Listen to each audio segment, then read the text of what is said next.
जय शिवराय मित्रांनो, पहिल्यांदाच लातूर, बीड, परभणी आणि अनेक नांदेडच्या भागांचा रिपोर्ट हा 80% जातो आहे।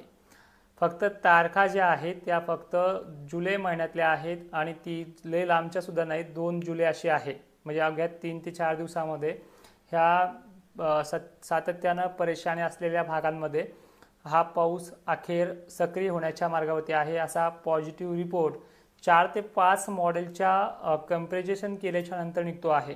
यामध्ये पावसाची जी पद्धत आहे, कारण की तुम्ही म्हणता आमच्याकडे तसा पाऊस आलेला सुद्धा आहे, फक्त वरची माती भिजेपर्यंत पडला आहे, तो समाधानकारक नव्हता। मग तो पाऊस याच्यामध्ये कसा असेल हे आपण शेवटपर्यंत पाहणार आहोत। 8 मिनिटाचा हा व्हिडिओ असेल, पण प्रत्येकाने फोकस करून पाहायचा आहे।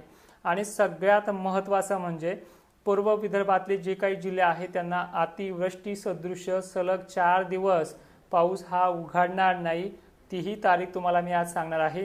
कारण की ह्या शेतकऱ्यांच्या पेरण्या पाऊस नसल्यामुळे लांबला होता, आता पेरण्या पाऊस असल्यामुळे सुद्धा लांबू शकतो। थोडीफार संधी मिळेल आजच्या 28ला आणि उद्याच्या 29ला, त्या संधीचं सोनं करायचं आहे। आणि हा पाऊस इकडे विदर्भामध्ये सुद्धा काय धुमाकूळ घालू शकतो हे देखील ह्या व्हिडिओमध्ये पाहणार आहोत। आणि सगळ्यात महत्त्वाचं, खानदेश परिसरच्या धुळे भागामध्ये काही ठिकाणी चांगला ते काही ठिकाणी कमी आहे। छत्रपती संभाजीनगरच्या काही तालुक्यांना कमी ते काही ठिकाणी चांगला आहे। आणि अहिल्यादेवीनगर परिसर, सातारा, पुणे या भागाची देखील डिटेल्स आपण आजच्या ह्या व्हिडिओमध्ये घेणार आहेत। सर्वात अगोदर आपण जो दिलासा देण्यासाठी हा व्हिडिओ बनवला आहे तो म्हणजे लातूर जिल्ह्यासाठी, बीड जिल्ह्यासाठी आणि परभणी जिल्ह्यासाठी। तर दिनांक 2 जुलैच्या संध्याकाळच्या वेळेला आता फक्त अंदाज अशा पद्धतीने समजून घ्यायचा आहे, हा एक दिवस उशिरा होऊ शकतो किंवा एक दिवस लवकरही येऊ शकतो। कारण की अंदाजामध्ये जो माझा रिपोर्ट मी फायनल देतो आहे, असा रिपोर्ट मी तुम्हाला 23-22 तारखेलाच्याही अगोदर दिला होता, त्यावेळेस 24 तारखेला एक दिवस उशिरा आला, म्हणजे 25 तारखेला आला आहे। पण रिपोर्ट 80% व्याप्ती आणि शब्द जो होता इतरांनी तो 7 जुलैच्या आत नव्हता सांगितला, तो सक्सेसच करून दाखवला होता। तसा आता हा लातूर जिल्ह्याचा जो सक्सेसफुली आपल्याला सांगायचा आहे त्या रिपोर्टनुसार ह्या ऑफिसमध्ये बसून तुम्हाला सांगण्याचा प्रयत्न करतोय। तर लातूर, बीड, धाराशिव आणि नांदेड ह्या 4 जिल्ह्यांची व्याप्ती परभणीसह ही 80% पोहोचते आहे। ह्याचे प्रकार असे असणार आहे की यांना 30 किंवा 1 जुलैला वरचं पत्रावून पाणी वगळेपर्यंत स्प्रिंकलर सारखा, आणि नांदेडच्या आणि लातूरच्या काही जी तालुक्यांना चांदणभरी पावसाची नोंद होऊ शकते। परभणीला सुद्धा ही सेम कंडिशन आहे। बीडमध्ये माजलगाव वगैरे पट्ट्याकडे ही पहिल्या दिवसाची 30 आणि कदाचित 1 जुलैपासूनच धरूया आपण, ही याची पहिल्या दिवसाची मजल आहे। तर 2 आणि 3 जुलैच्याही अगोदर, 2 जुलै ही कामवून तारीख आहे, तर यांच्या सगळ्या भागांमध्ये 80% ही जी व्याप्ती आहे ती पूर्ण समाधानकारक पडेल। तुमच्या भागामध्ये आतापर्यंत वारे हा अडथळा होता, सांगितल्याप्रमाणे त्याही काळामध्ये ढग आले होते, फक्त पाण्याच्या थेंबाची जाडी बनली नाही, ती ह्यावेळेस बनेल, कारण की 3 दिवस तुमच्यासाठी पोषक परिस्थिती ठरणार आहे। तर ह्यामध्ये सर्व तालुके येतात, विचारू नका सोनपेठ कसा राहील, परभणीचा गंगाखेड कसा राहील, यामध्ये ह्या बीड, लातूर, परभणी, धाराशिव आणि नांदेडचे सर्व तालुके येतात। तर याच 30 तारखेला 29 तारखेपासून पूर्व विदर्भातल्या नागपूर, चंद्रपूर, गोंदिया, वर्धा, हिंगणघाट, अकोला, अमरावती, यवतमाळ, तसेच काही गडचिरोलीचे भाग आणि गोंदियाचे भाग अतिवृष्टी सदृश्य 29 तारखेच्या रात्री 70% ते 80% व्याप्ती, पण जवळपास 100% सर्व दूरची व्याप्ती जी आहे ही 30 तारखेला सकाळपासनं पहाटेपासनं ते डायरेक्टली 3 जुलैलाच यांना विश्रांती मिळू शकते। म्हणजे 30 पासून ते 4 दिवस लगातार हा पाऊस सोडणार नाहीये। त्यामुळे चंद्रपूरकरांना, गडचिरोलीकरांना, तसेच जे काही नागपूर वगैरे आपण भाग सांगितले होते यामध्ये बऱ्याच भागांना अतिवृष्टी झाली, पण 10-5% असा भाग होता की त्यांना समाधानकारक झाला नव्हता। तर अशा शेतकऱ्यांना परेशान हा पाऊस करणार आहे, अतिवृष्टी सदृश्य हा पाऊस राहणार आहे।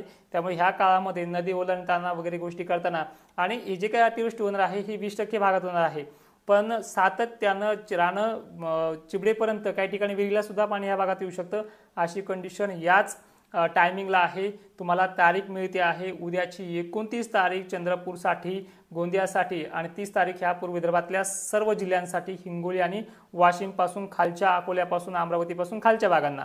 तर याच दिवशी सुद्धा 29 पासून जे काही आपण सांगतोय बुलढाणा वगैरे इथे देखील फरक पडणार आहे, पण इकडे बुलढाण्याला 50 ते 60ची व्याप्ती आहे। पण याच टायमिंगला 2 जुलैला खानदेश चे सर्व जिल्हे नाशिक सुद्धा याच्यामध्ये समाविष्ट आहे। धुळ्याचे सर्व तालुके, जळगावचे सर्व तालुके, छत्रपती संभाजीनगरचे उत्तरेकडील सर्व तालुके, जालन्याचे उत्तरेकडील सर्व तालुके, जालना प्रॉपर जालना सुद्धा याच्यामध्ये येतोय 30 तारखेपासून 2 जुलैपर्यंत। तर ह्या तारखेला मराठवाडा सुद्धा दिलासादायक परिस्थिती आहे। आता वळूयात सांगली, सातारा, अहिल्यादेवीनगर परिसर, पश्चिम महाराष्ट्रातल्या जिल्ह्यांची कंडिशन। तुमच्या भागामध्ये 2 तारखेपर्यंत ही वाऱ्याचा जोर सारखा आहे, त्यामुळे अहिल्यादेवीनगर परिसराची जी कंडिशन आहे ही सर्व तालुक्यांची, इंदापूर असेल, परळी वैजनाथ इकडे काय तुळजापूर वगैरे परिसर असेल, सांगली असेल, यांना मध्यम वरचा पापुडा भिजेपर्यंत, पात्रावून पाणी ओगळेपर्यंत किंवा यांच्या 10-20% भागांमध्ये पेंडवालता पाऊस होईल। आपल्याला या भागातले जे वारे आहेत ते 3 तारखेपर्यंत सारखे चालतात। फक्त एक दिलासा फक्त तुमच्या भागामध्ये एवढा देईल की जे काही लो प्रेशर छत्तीसगड मध्ये बनलेलं आहे, जे तेलंगणामध्ये बनलेलं आहे, हे वरती सरकणार आहे वारे स्थिर झाल्यानुसार। त्यामुळे याचा सर्वाधिक जास्त नुकसानकारक फटका जो बसणार आहे तो पूर्व विदर्भाच्या जिल्ह्यांना बसणार आहे। आणि याचा तिकडे बसल्यामुळे ती लेअर वरती संध्याकाळच्या वेळेला सरकत 2 जुलै किंवा 1 जुलैच्या आसपास ही काही लातूर, बीडकरांना, परभणीकरांना, नांदेडकरांना सुद्धा जास्तच आहे।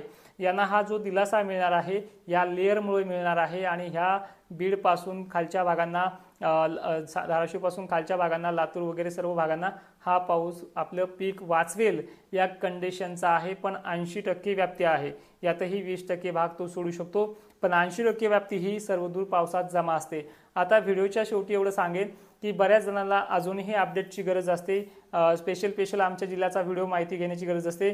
तर त्यासाठी मी तुम्हाला इंस्टाग्रामचे रील्स पाहण्यासाठी एक डिस्क्रिप्शनमध्ये लिंक देईल किंवा कमेंटमध्ये पहिली जी लिंक असेल ती असेल। हाच व्हिडिओ मी फेसबुकला सुद्धा अशाच पद्धतीने रील पद्धतीने देतो, तिथे सुद्धा पहिली जी लिंक आहे त्याच्यामध्ये स्पेशल नाव टाकून सांगितले की ही फेसबुकची लिंक आहे, इंस्टाग्रामची लिंक आहे, अशा प्रकारे। आता थोडक्यात सगळ्या महाराष्ट्र चित्र अवघ्या 2 मिनिटांमध्ये पाहूयात। पूर्व विदर्भातल्या सर्व जिल्ह्यांना सलग 29 तारखेच्या रात्रीपासून सुरुवात होईल, एक दिवस मागे पुढे, तो डायरेक्ट 3 तारखेपर्यंत किंवा 4 तारखेपर्यंत झडीसारखा त्यामध्ये सुद्धा गर्जना होणं, अतिमुसळधार होणं, नदी नाल्यांना पाणी येणं ही परिस्थिती पाहायला मिळणार आहेच। आणि त्यानंतर कंडिशन बघा, खानदेशची सुद्धा पाऊस वापसा होऊन देणार नाही वगैरे वगैरे गोष्टी, यांची व्याप्ती 80% आसपास आहे। उत्तर महाराष्ट्र, छत्रपती संभाजीनगर, जालन्यापासून उत्तरेकडील भागांना 90 ते 80% व्याप्ती आहे, पण पेंडवलता मध्यम किंवा चांगला असा पाऊस यांच्या बुलढाण्यासह लोणार वगैरे जे काही देऊळगावच्या परिसर येतात त्यांना सर्व तालुके म्हणतोय मी।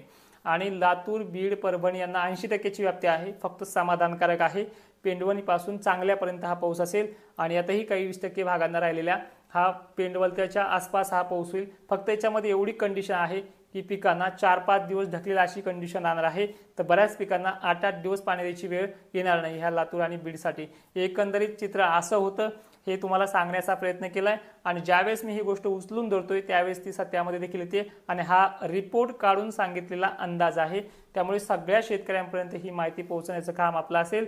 आणि मागील रिपोर्टपर्यंतचा जो पाऊस तुमच्यापर्यंत पोहोचला ना तो 80%च्या आतमध्ये होता, पाऊसही आला होता, फक्त तुम्हाला ती जाडी मिळाली नाहीये, नाहीतर दिवस तुम्हाला थोडी तुझा तुमच्या भागामध्ये लातूर असेल, परभणी असेल ह्या भागात पडले होते।